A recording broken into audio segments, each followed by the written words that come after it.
विधानसभा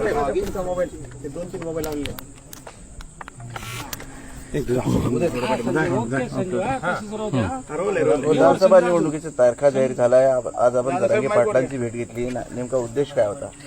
मी जरांगे पाटील साहेबांना दोनदा हॉस्पिटलमध्ये जाऊन भेटलो होतो. इथेही जेव्हा त्यांचं आंदोलन सुरू झालं होतं इथेही आलो होतो आणि त्यावेळी मी एक गोष्ट सांगितली होती की आपण जेव्हा हे घोषणा देतो एक मराठा लाख मराठा, तर त्यावेळी मी सांगितलं होतं की एक मराठ्यांनी पूर्ण महाराष्ट्रामध्ये कशा गाजवलेलं आहे. सगळे लाख मराठा रस्त्यावर आले तर काय हो, तर ते सत्य झालेलं आहे.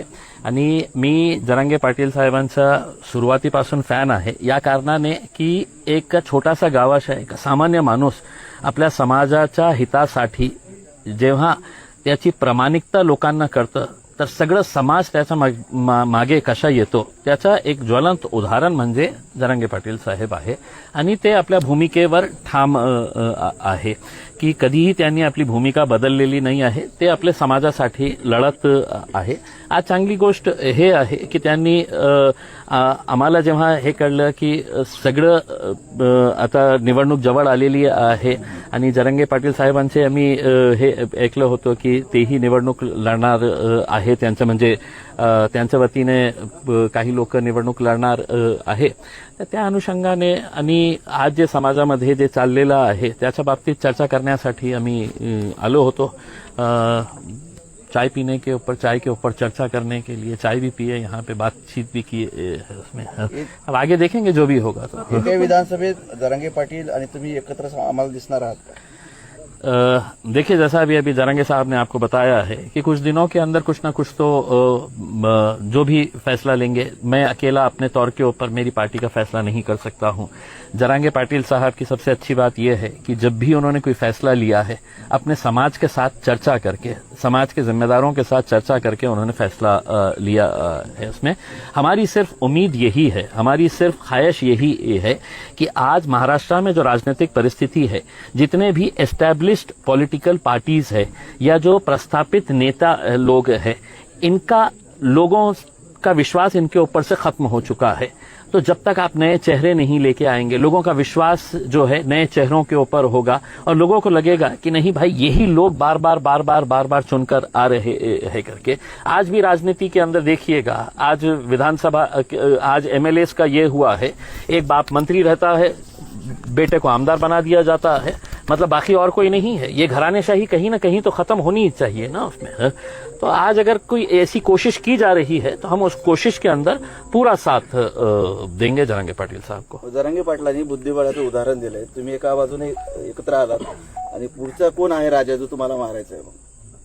नहीं, मैं समझा नहीं हूँ. बुद्धिबळाच्या दोन सोंगट्या असतात, दोन्हीकडे राजा असतात. तुम्ही टिकून झालात तो पुढचं टार्गेट कोण आहे? देखिए साहब, मैं ये समझ के चलता हूँ कि यहाँ पर राजा की बात नहीं हो रही है, यहाँ पे प्रजा की बात हो रही है. जरांगे पाटिल साहब भी जितना भी आंदोलन कर रहे हैं वो उनके समाज के साथ जो नाइंसाफी हो रही है उसके लिए वो आवाज उठा रहे हैं, लड़ रहे हैं. उसमें हमें तो ये बात समझ में नहीं आती है. मैं विधानसभा के अंदर जब आमदार था उस वक्त एक भाषण किया था और मैंने ये बताया था कि अगर भाजपा तैयार है, शिवसेना तैयार है, कांग्रेस तैयार है, एनसीपी तैयार है, समाजवादी तैयार है, हम तैयार है, तो क्या वजह है कि इसके अंदर रुकावटें लाई जा रही है करके. देखिए, बोलना कुछ और करना कुछ, ये राजनीतिक पार्टियों के बड़े बड़े नेताओं की आदत बन चुकी थी. अब ये जब से आए हैं तो ये सबकी पोल खोल रहे हैं, सबको उधेड़ रहे हैं, तो अब सब परेशान हैं इनकी वजह से. इनका मकसद यही है कि मेरे समाज के साथ इंसाफ करो. हम भी है यही कि चाहते हैं कि साहब हमारे समाज के साथ भी कुछ इंसाफ होना चाहिए करके. और जब दो लोग का कॉमन गोल रहेगा, ऑब्जेक्टिव एक रहेगा उसमें, तो यकीनन इनके साथ लोग जुड़ रहे हैं, हम भी इनके साथ जुड़ेंगे. जरांगे पाटलांनी 14 विनिद्रा आरक्षणाचा लढा सुरू ठेवलाय. त्यांना आरक्षण भेटलं नाही. त्याचा साफ दावा है कि देवेंद्र फडणवीसांनी मराठा समाजाला फसवले. देखिए, मैं है तो अकेले सिर्फ देवेंद्र फडणवीस साहब के बारे में ये नहीं कहूंगा. मैं कहूंगा कि भारतीय जनता पार्टी की नीति जो है वो लोगों को समझ में आ चुकी है. कॉन्स्टिट्यूशनल अमेंडमेंट अगर करने का है, केंद्र सरकार के पास जाने का है, मैं तो आपको यहां तक ये कहता हूं कि उस वक्त नरेंद्र मोदी साहब ने यहां के एक बड़े नेता को बुलाकर ये कहा था कि ये आंदोलन मराठा समाज का किसी भी हालत के अंदर दिल्ली तक नहीं पहुंचना चाहिए करके. यहीं का यहीं इसको रखना चाहिए करके।